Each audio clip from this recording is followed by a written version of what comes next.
Join us this new year for new conversations at the Commonwealth Club.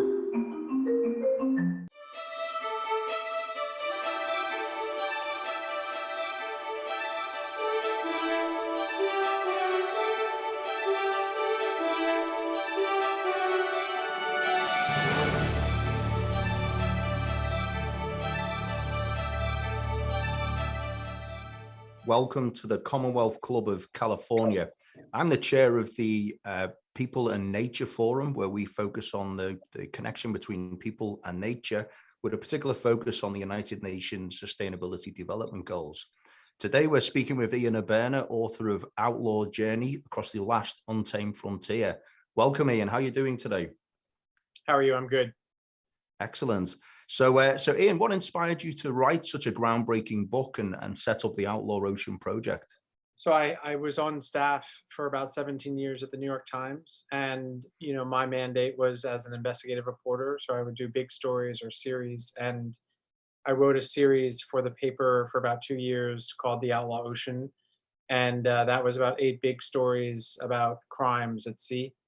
And it just seemed like a space that 2/3 of the planet that's water that rarely gets covered by journalists. And having worked out there prior to becoming a journalist, I knew there were really good stories, a lot of them fairly dark, that were worth reporting on. So we wrote that story, those series, and then I decided to continue with it 2 more years by producing a book. And what has been the reception from governments and the global fishing industry to your work?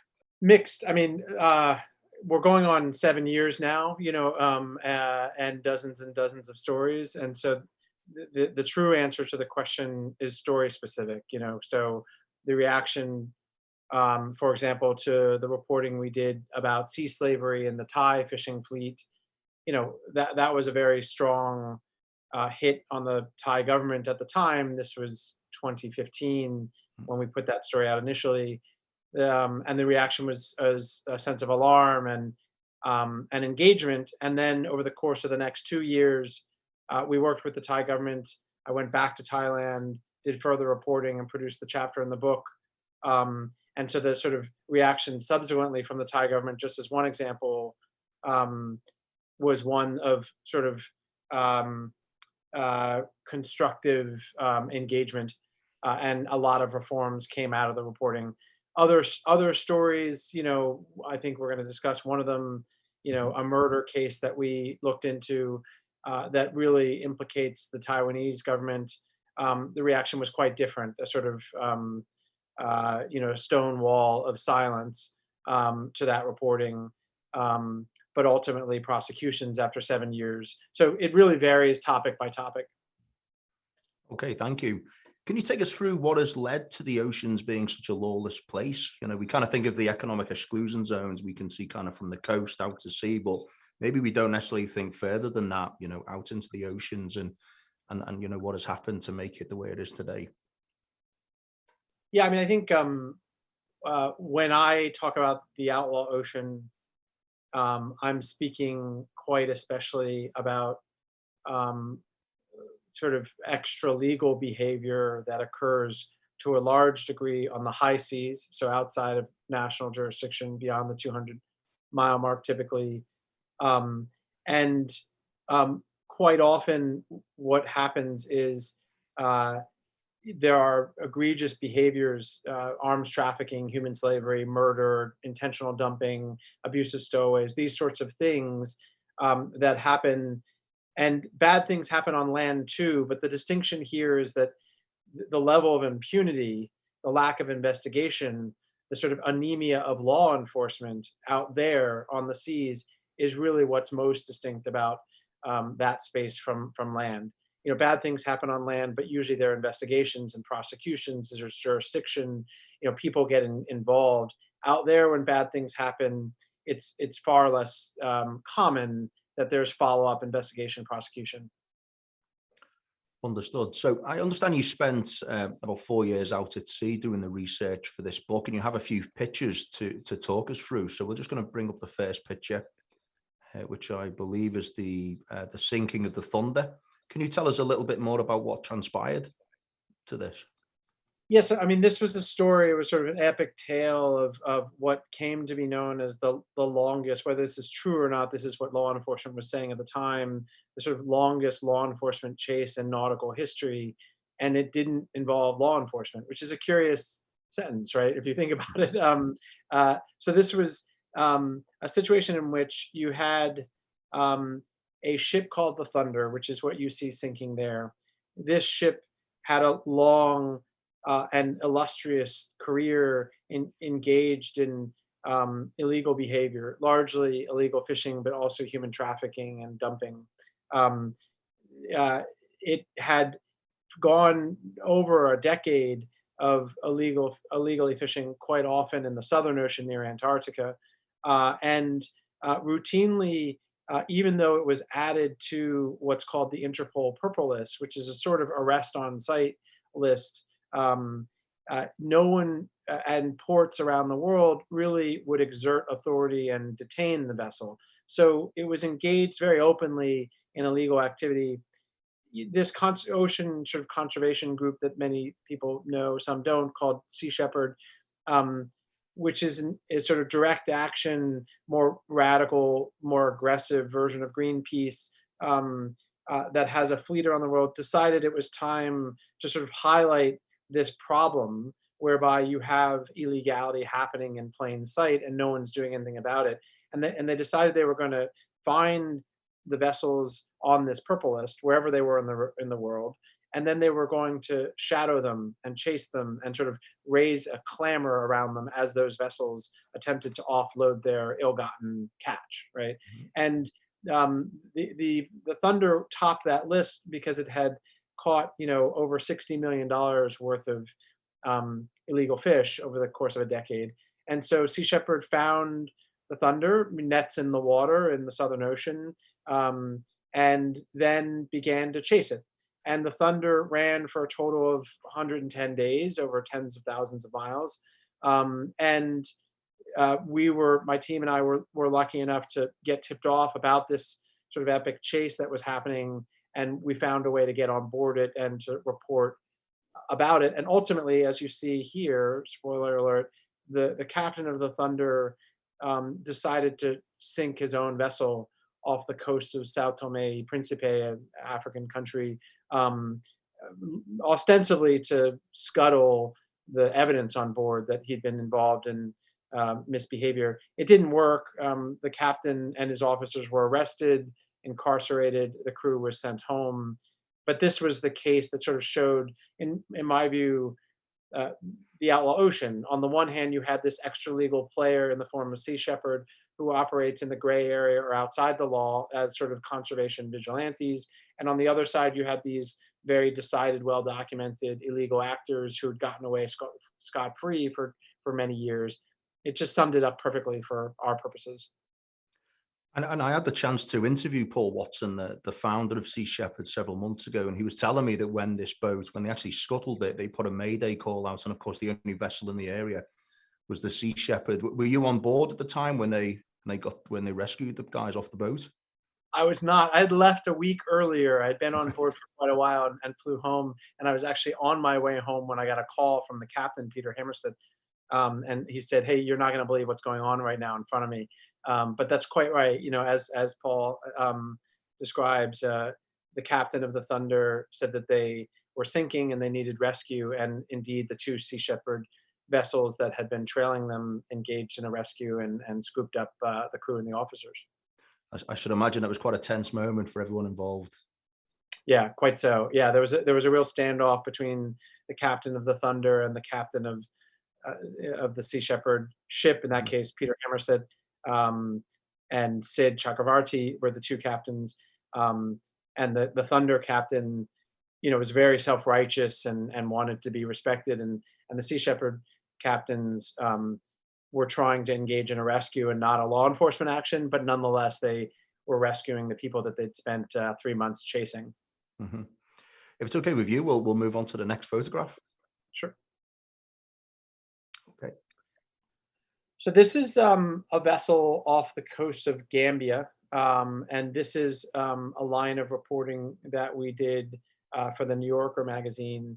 This was a piece that was looking at the sort of complicated story of fish meal and um, the sort of upside down nature of where we are with ocean conservation, in that historically, um, fish farming, aquaculture on land or near shore, um, uh, um, raising of capture fish, for the market, was historically meant to slow ocean depletion.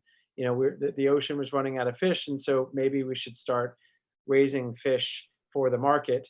Um, and that made a lot of sense until the market began turning it into big business. And so, as to grow those fish, whether they're shrimp or salmon or whatever they are, um, uh, to fatten them up faster, these high protein supplements are used. And the high protein supplements are, turns out, wild caught fish that are ground up, pelletized, and turned into powder. So you have wild caught, meaning in the ocean fish, being caught so as to feed land based fish to go to market, all part of a mission that historically was meant to slow down the capture of wild caught fish. So it's obviously an upside down cycle we have here. And this story was meant to take a look at that problem, the use of fish meal. Hmm. And we went to Gambia, West African country, because there's a huge boom in these fish meal factories where massive, often foreign trawlers, in this case, this is a Chinese vessel, are trawling the seas along West Africa and pulling huge amounts of fish out of the sort of flow, grounding them up for the sake of export. And the local fishers, African communities that used to rely on those very same fish for subsistence, are now running into major problems because they can't afford to catch what they need to feed their families. And this reporting was taking a look at that problem. Okay. And if we can move to the next picture, please. So this is a night shot of a ship that was, again, a Chinese vessel, on fishing vessel, a pair trawler that was headed into North Korean waters. This is a investigation we did a year and a half ago in partnership with NBC News, and essentially it was an attempt to solve two mysteries that had long existed in the East Sea, or the Sea of Japan. So this is the body of water, between Russia and North and South Korea, Japan. This sort of body of water.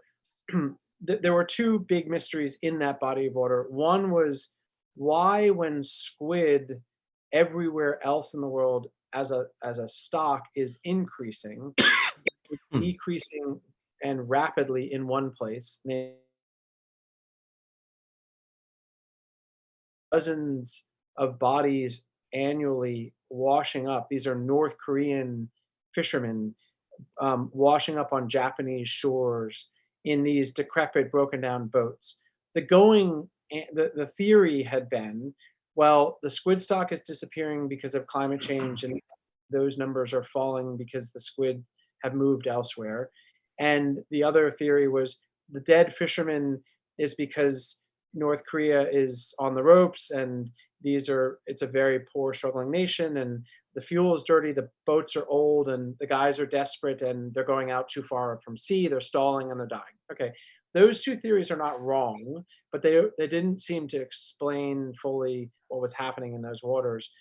What we learned preliminarily, with huge help from an organization called Global Fishing Watch, was that there seemed to be a massive fishing fleet on the order of about 1,000 boats in North Korean waters. These were huge industrial ships in North Korean waters. These were foreign vessels. This was extremely striking because post 2017, after the nuclear situation in North Korea, there were UN sanctions put on North Korea, and unanimously signed by the Security Council, China included. No foreign vessels were allowed to fish in North Korean waters. And here we had dots on a map, satellite found, of 1,000 Chinese boats in North Korean waters. And so the theory was that there's an inundation of these industrial vessels in those waters, in North Korean waters, And that's why North Korean fishermen are getting pushed out, and that's why the squid stock is crashing. We took a team there to sort of corroborate the dots on a map theory, what the satellite data seemed to be indicating. And we bought our way onto a South Korean fishing vessel, took a team out to the coordinates where we thought we would catch the Chinese going into North Korean waters, and waited. And lo and behold, there they came, a line of them. And this is one of those vessels on its way into North Korean waters.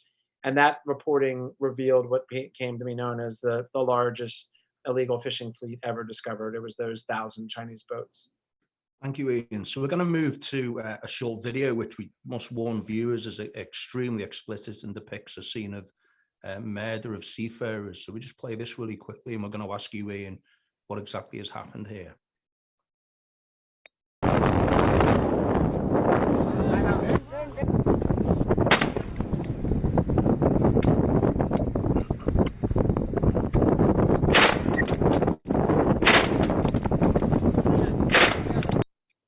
So yeah, very distressing video to watch, obviously, Ian, and really shows the worst of what can happen out at sea. But can you tell us the backstory to how this video was found and how you were able to investigate what had happened?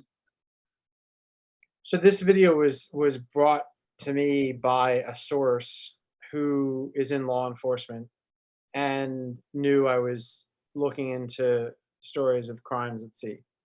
The video had murky context to it.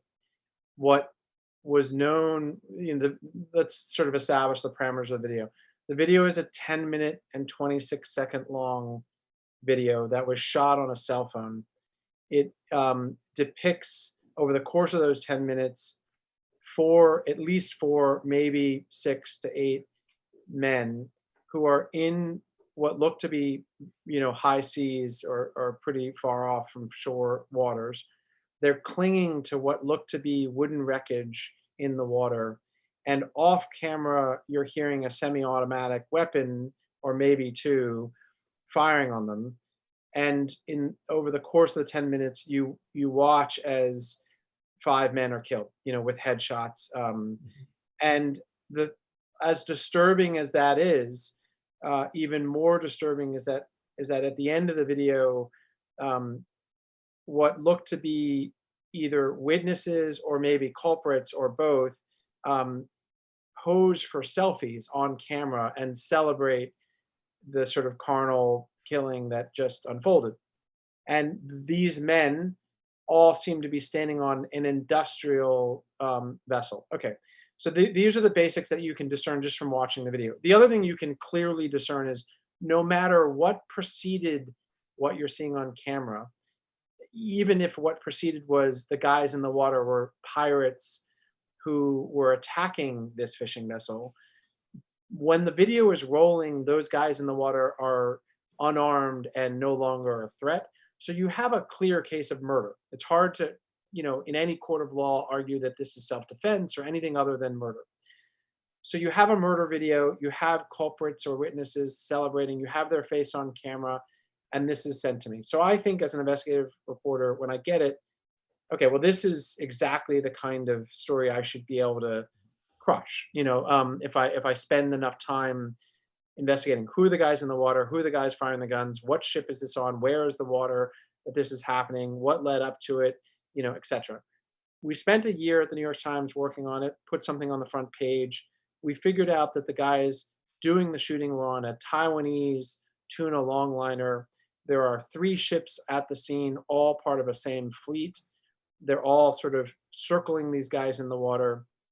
And that's about as far as we got.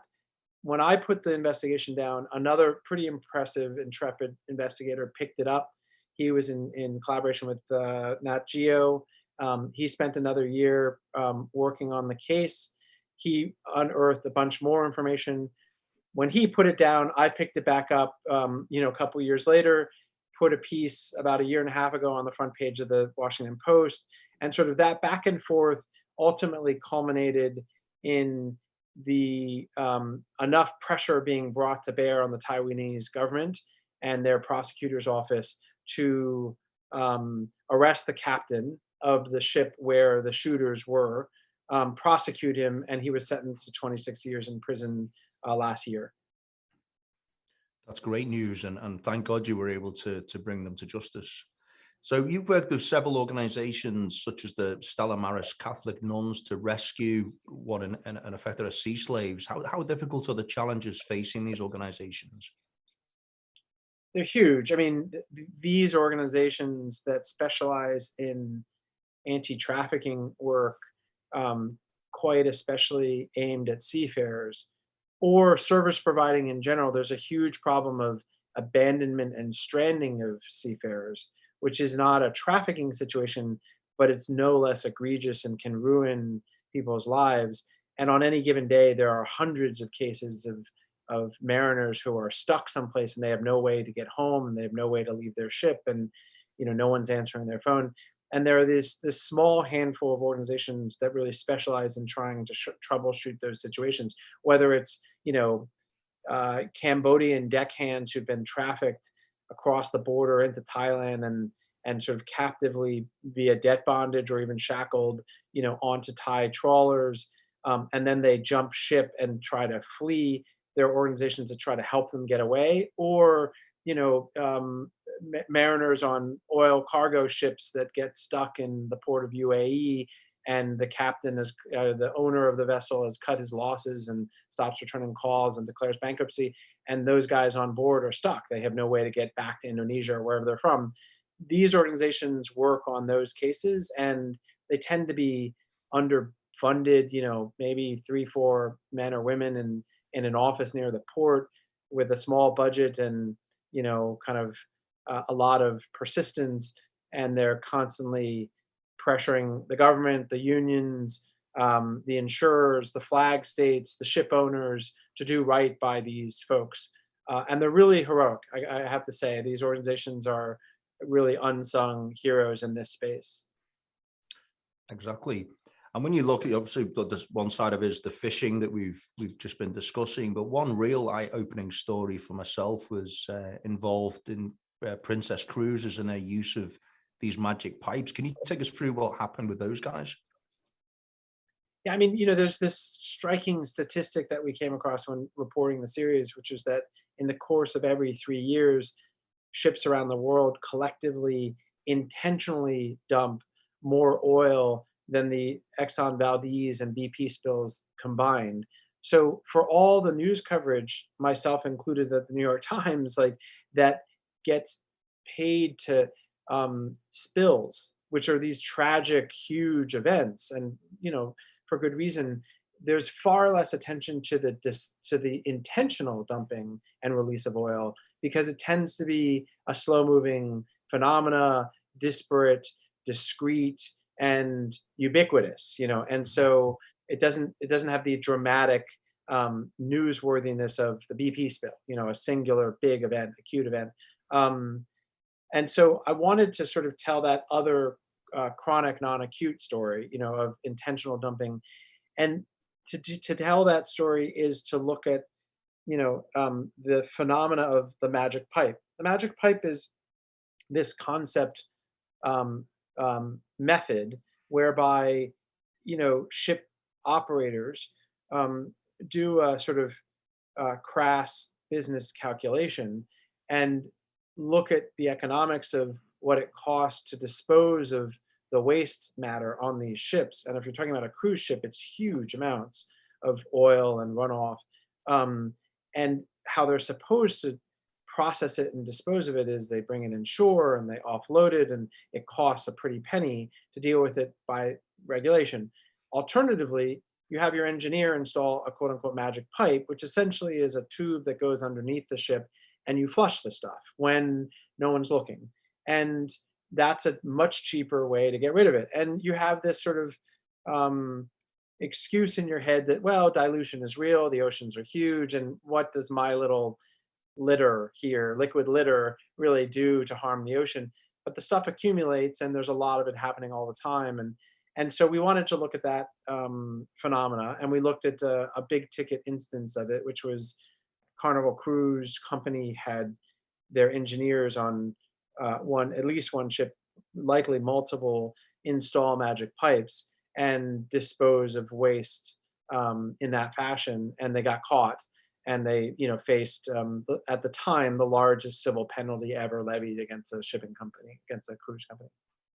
And what was the dollar amount of the fine that they received? Do you know? I'm doing this from recall, and it's been a while, but I think it was 40 million. Wow. It was Okay. big, yeah. And that was from the Department of Justice, was it? Yeah, I mean, In this the was US? interesting because the engineer who blew the whistle was Scottish, if I'm not mistaken, and the ship, um, when he discovered it, was off the coast of the UK, but it was bound for U.S. waters. And I'm doing this by recall. The U.S. has really aggressive laws on these issues, including laws that um, incentivize whistleblowers, by giving them a portion of the penalties. Um, and so I don't think the whistleblower did it for the finances. And I'm not sure if he even ever took the money, but I think he knew that if he blew the whistle in U.S. waters, there was a much better chance that the Coast Guard there was going to carry it all the way through, because there was a long history of the prosecutor's office in the U.S. Mhm. tackling those crimes. And so that's exactly what they did. I find it amazing that $1 billion corporation is cutting corners like this. So you must have been shocked yourself when you learnt about it. You know, yes and no. I mean, I think that oftentimes there's a culture created that puts pressures um, that have unintended consequences. And so, if I had to guess here from a corporate level, what happened there were huge corporate pressures placed on efficiency and savings. So you need to hurry up and get that vessel in and out of port in no less than X days. And that pressure trickles down to captains who realize that their career is going to be affected, their bottom line is going to be affected if they don't hit those markers. And so then they start turning to their engineer and saying, hey, look, we can't wait for an extra 3 days for the stuff to get unloaded properly, because we're going to get in trouble with the bosses. We need to speed things up, so make it go away. And you can see the trickle down effect, so that the corporate high are not saying, hey, put in a magic pipe, but they Mhm. are putting on pressures that end up having the consequence of these sorts of corners being cut. And everyone's to blame, from the engineer all the way up to the CEO, for what results. If I had to guess, I think that's probably what went down. Just to switch gears a little bit, in the book you talk about spending extended time in silence and experiencing what seafarers refer to as the soul whispers. Would you be willing to share a few of the thoughts that you had in those moments? um, yeah, I mean, if I could recall them, I would. I think it's not the specifics of the moment. I think that it's the clarity and endurance of the voice. By which I mean, I think in my normal daily life here on land, you're overwhelmed with the pace of interactions, the amount of interactions, be they face to face or on your phone, the number of emails and texts, and just sort of like the constant flow of information and pulls on your attention and your decision making and thought process. You head out to outer space, namely the high seas, right? And suddenly you're out of touch with the world, and that's bad and good. And the good is that you have these long periods of time where you're not getting that pull on your attention. The interesting consequence for me personally is that um, the sort of ADD, the attention deficit disorder nature of my focus on land, calmed down, and I could sit and have a conversation with myself in my own head that actually was sustainable. I could think things through 7 chess moves down the board. Um, Whereas on land, I could never do that. And those are the whispers and the conversation that I think that space sometimes affords you. And that's sort of the difference of how you start to think and behave a little bit uniquely when you're out there for a long time. We've obviously covered a lot of issues, and as you mentioned before, they can be quite dark. But in closing, I'd like to end on a positive note and ask you what unique and memorable experiences you took from traveling the planet's oceans so extensively? Well, many. I mean, the heroism of the very people you asked about before, these sort Mhm. of anonymous, advocates in lots of places around the world that are doing incredible, daring, sometimes quite brave work, was quite inspiring. And time and again, I was running into them. I think the sense of marvel, um, and kind of the awe that you have, when you're really so far from land, and just sort of a respect for how powerful nature can be, and how freakishly beautiful things are out there. Strange creatures, fish that are flying in the sky, and birds that are swimming underwater, and photoluminescent species that make the light, the water light up in the middle of the night, and you know killer whales attacking sperm whales, and these epic kind of Clash of the Titan style battles at sea. I mean, it's just the stuff of Marvel comics in some ways, and there it is right in front of you. It's rare to be lucky enough to see that stuff, and so I really feel lucky to have gotten the chance to go out there, and then at the same time to be able to try to tell stories that may in some small way help correct some of the problems or protect people that otherwise don't have a voice. And what advice do you give us, and kind of what concrete steps can we take to improve life for seafarers and the health of our planet's oceans? Well, I mean, so the reporting we do is meant to broaden the taxonomy of what people think about when they think of bad stuff at sea, crime at sea.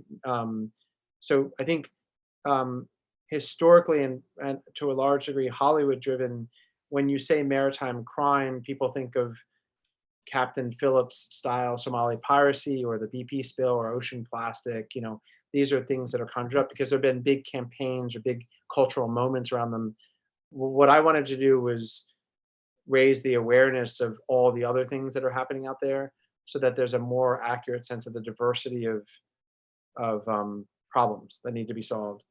To answer your question, I would say don't get overwhelmed by the sheer breadth of those problems and depth of them. Um, just choose the ones that most speak to you, and then double down in small ways that you, as an average person, a taxpayer, a donor, an interlocutor that talks with your kids or your spouse, or your workplace about these issues, how you vote, all of these are how you buy stuff, what you purchase, and taking a little time to think about, maybe I shouldn't buy that because I've read that, it's on the worst end of concerns about slavery or illegal fishing.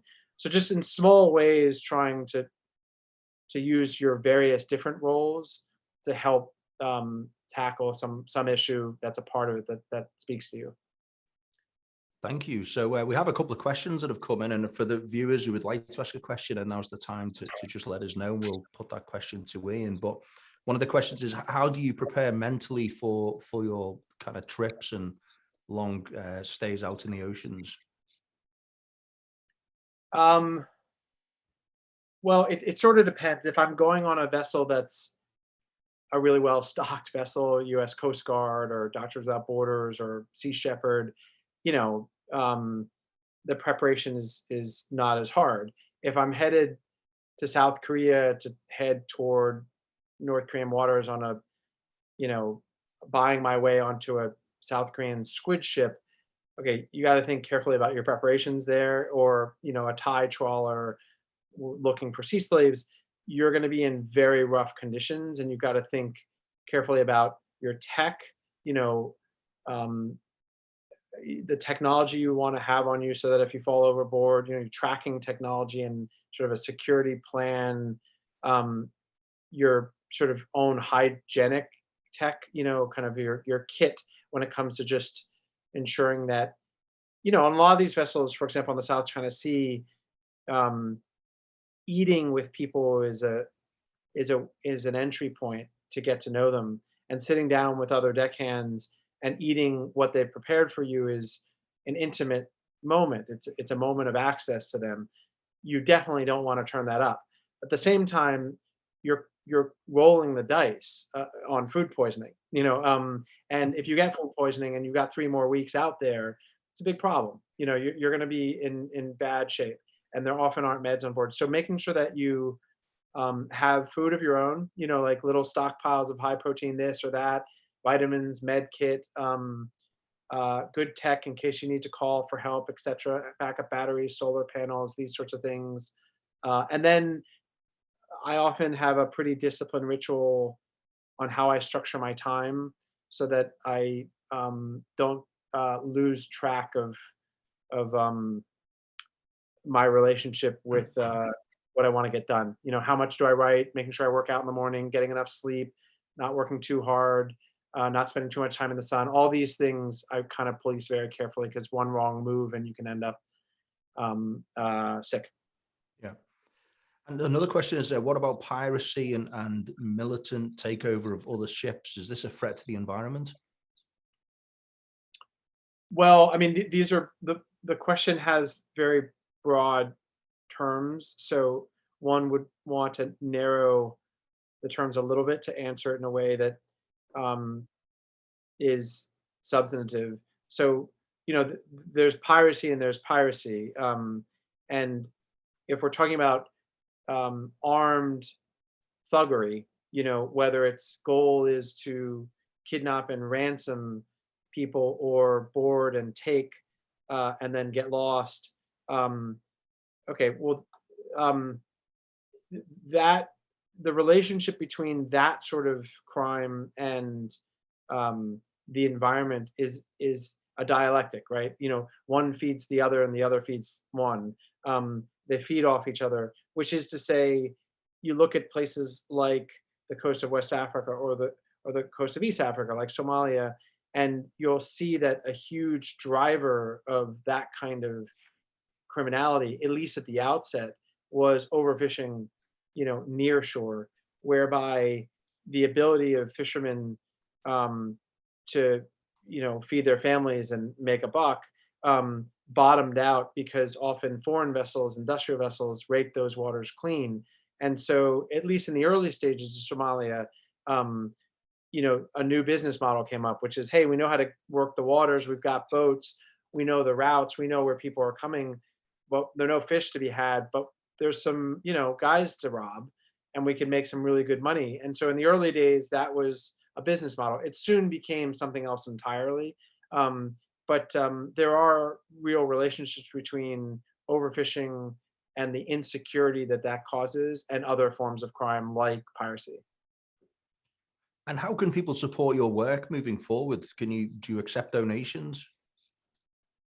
Yeah, I mean, we do. I mean, we fund all of our stories usually in two ways. One, we apply to big philanthropies for big, support.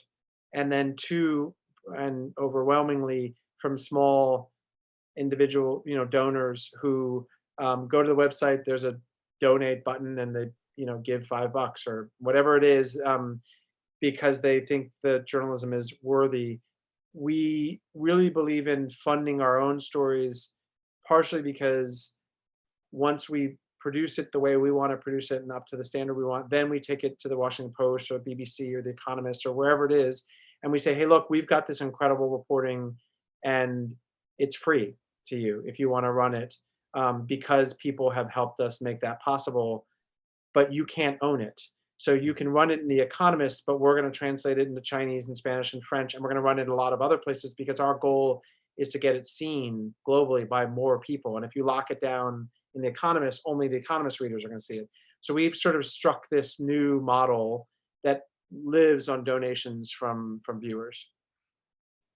Just in chapter 11, you have a quote by Ian Rankin, which says, you wouldn't think we could kill an ocean. And you go on to explore kind of the logic of trying to save the planet while ignoring 2/3 of it. What's kind of your view on this? Is, are people becoming more aware of the importance that the oceans play in the midst of the climate crisis?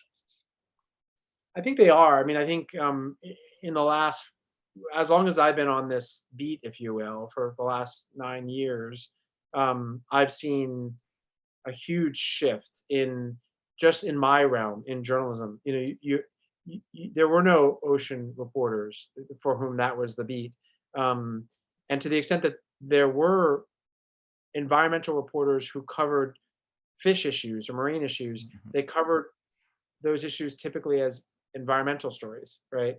Um, there are a bunch of problems with that, in my view, and there need to be reporters that are covering that space, but covering it as a human story and an environment story always together. And there need to be a whole lot more reporters out there doing that for the public to become fluent and concerned. Um, there are, there in the last several years alone, the AP and the Guardian and a bunch of other places, legacy institutions have invested in reporters just working on this stuff, and that's fantastic. Um, so I think that's progress. Does it live up to, if you think about 50 million people, over 50 million people work in this space, and water covers 2/3 of the planet. If you think about those 50% of the air we believe comes from the oceans, if you think about the statistics, you know, um, and then you look at the role that's played in the overall discussion about the climate crisis, there's a huge disparity there still. And while I think we're moving in the right direction, I don't think we're close to covering it enough. So I was shocked to read the story about your experience in Libya when you were on the phone to your wife and you got kind of arrested by the secret police and you had to get rescued after the intervention of the US State Department. What happened there? So I took a team. The Yellow Ocean Project took a team. It was me and three other journalists who work for me. We went to Libya to take a close look at EU policies supporting the Libyan Coast Guard in the effort of stopping migrants from reaching Europe. These migrants are trying to cross the Mediterranean. I was reporting in Tripoli with the team, looking at a murder at a migrant detention center. We had a visa to be in the country. Obviously, you can't, Libya is a war zone, and you can't be a reporter there without permission from the government, and you can't move around without armed security. Um, we had a very successful run, maybe too successful, of reporting. And on the seventh day, um, I was in my hotel room, like you said, 8 o'clock Sunday night, debriefing with my wife. I had a lot of work, so I didn't go with the other three who headed out to dinner with armed security. Knock on the door, about a dozen armed men come into the hotel room, hood me, then beat me for a while, break some ribs, and do some other pretty severe damage, and then drag me hooded out of the hotel, put me in a car, and take me to a secret prison. The three others were similarly hit by the same militia called the Libyan Intelligence Service, or Al Nawasi. The same squad hit them in the middle of an intersection, very surgical attack on their armed convoy, hooded them, also took them to the same prison. And we were held there at that prison for the next 7 days, 6.5 days. Again, luckily for us, my wife was on the phone with me and heard the violence or part of it, and she immediately triggered an emergency plan.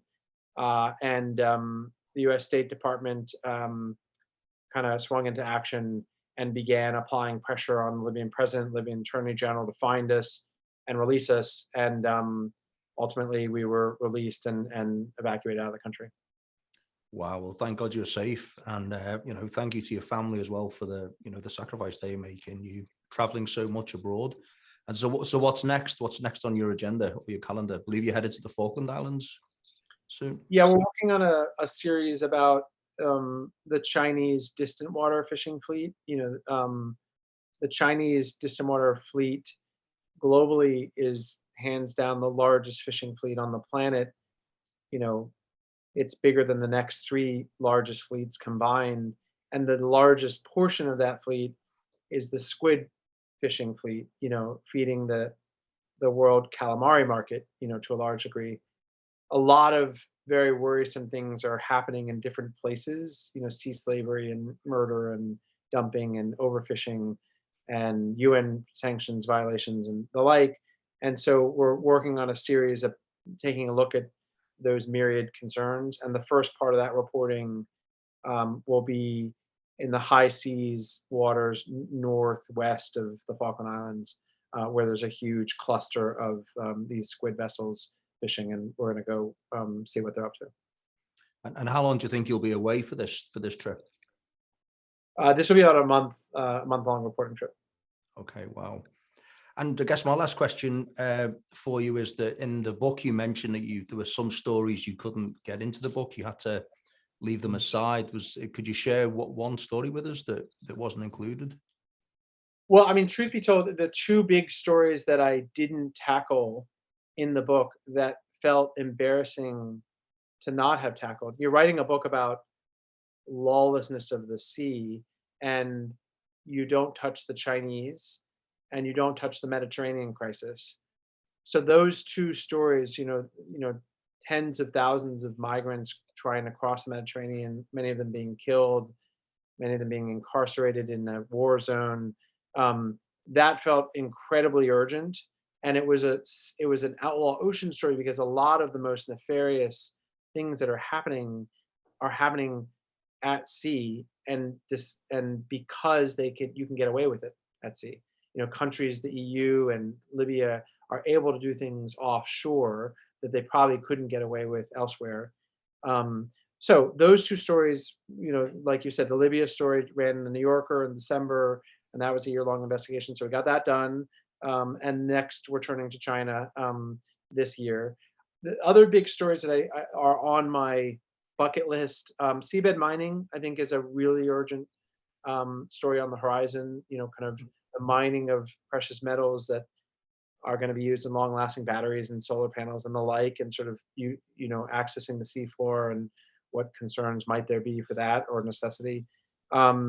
I also we're planning on taking a really good look at fish meal more. I talked about that in Gambia, but really looking a whole lot more at that, because that's roughly 50% of all marine life pulled from the ocean gets turned into fish meal. It's a crazy statistic. It's a huge amount of biomass.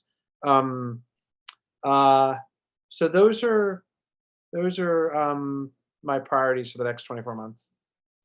You're going to be very busy by the sounds of it, for sure. So we hope you stay safe, and we wish again to thank you for giving us the time today to learn more about your work. And we wish you the best of luck moving forward. Thank you, Andrew. Thank you.